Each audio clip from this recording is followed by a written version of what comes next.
So if y'all noticed earlier, before I put that collateral in, we had a deficit. So I'm gonna remove the inventory because remember I don't actually have inventory for my company. So I'm gonna remove the inventory summary. My company doesn't have inventory. Now yours might. If yours does, you need to keep that inventory summary in. But if it doesn't, then you got to take it out. And again, if you're like me and you don't have any inventory, right? You have 0 there. You need to copy it as a picture. Show me print it. Okay, we're gonna bring that over here. Control V. We're gonna go right here, right? And now we're going against policy, right? We've created a risk. We've created what's known in the industry as a policy exception. Now, if you guys have a borrowing base deficit, if this is red and it's a negative number, if it's a negative number and it's red, let me go up. If your borrowing base is a negative number and it's red, then that means you have a deficit.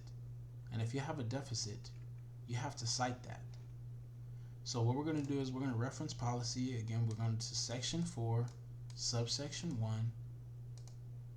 Company policy is defined, da da da da, all that good collateral, timeline, marketability, purpose, ROA. Okay, let's keep going. See if we can't find out what policy says.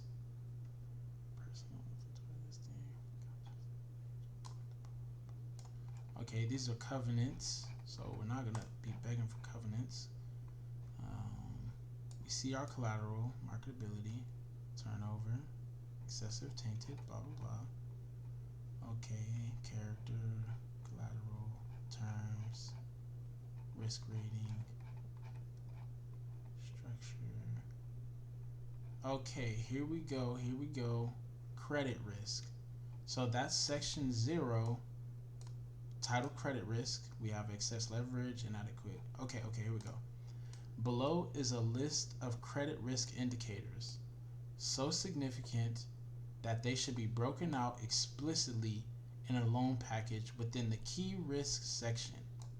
Our key risk section in our loan package is going to be on our first page, or maybe your second page, and the section says key risks based on policy. And then we're gonna highlight risk number 1. We might have more risks, right? We might have 4 risks. We might have 5 or 6 or 7 or 8. We don't really know how many risks we're gonna have, but just to make sure that y'all know where to put them, I already said that there's gonna be 2. Now you might have 1, you might have none. I want y'all to notice this stuff though. So anyways, we have a collateral deficit. We know that. When we reference our policy, we have excessive leverage as a risk. That means the borrower's debt to tangible net worth is greater than 3. We have inadequate liquidity as a risk. The borrower's liquidity ratios are below that of the industry median. So if the industry median is 2 and theirs is 1, then they're below it, and that's inadequate liquidity. Inadequate debt service coverage ratio. Their debt service coverage ratio is below 1.1 at any period. AR concentrations. They have concentrations greater than 15%, right? And our customer has 3. So that means that they have 2 risks related to their collateral so far, or 1 so far. Okay, EBITDA margin sensitivity.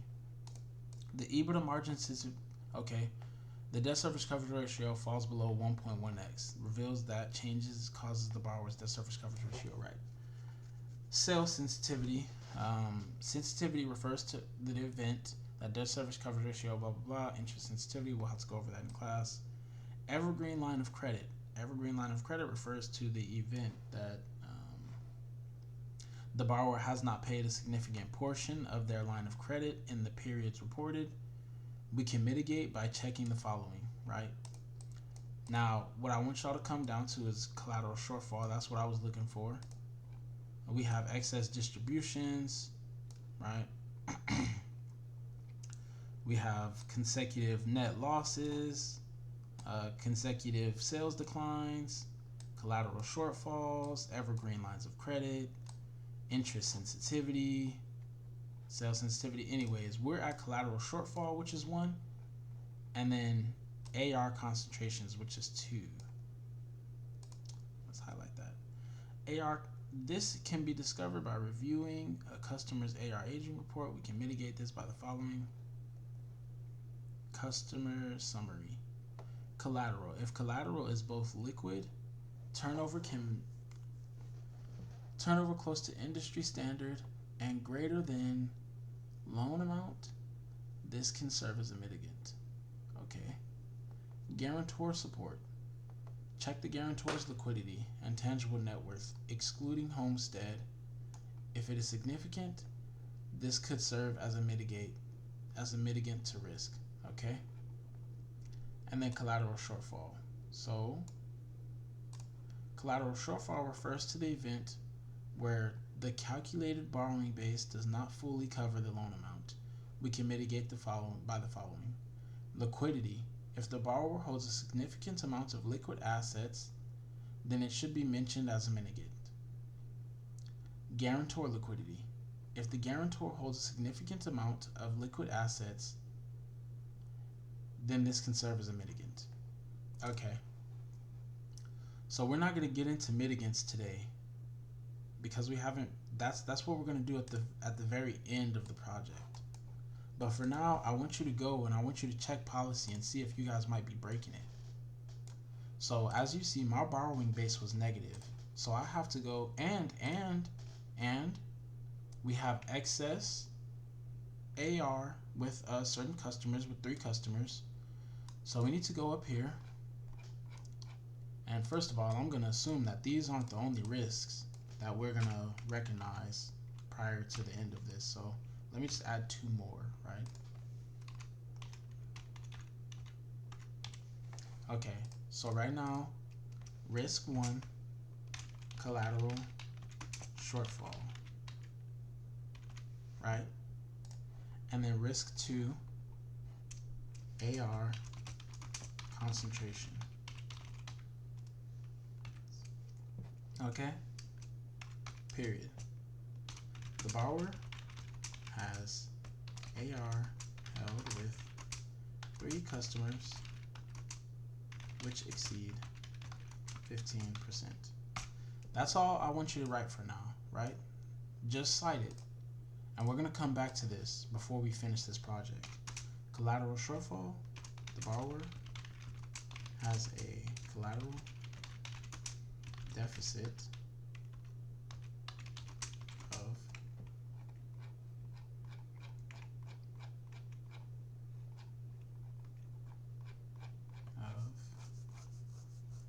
$530,000.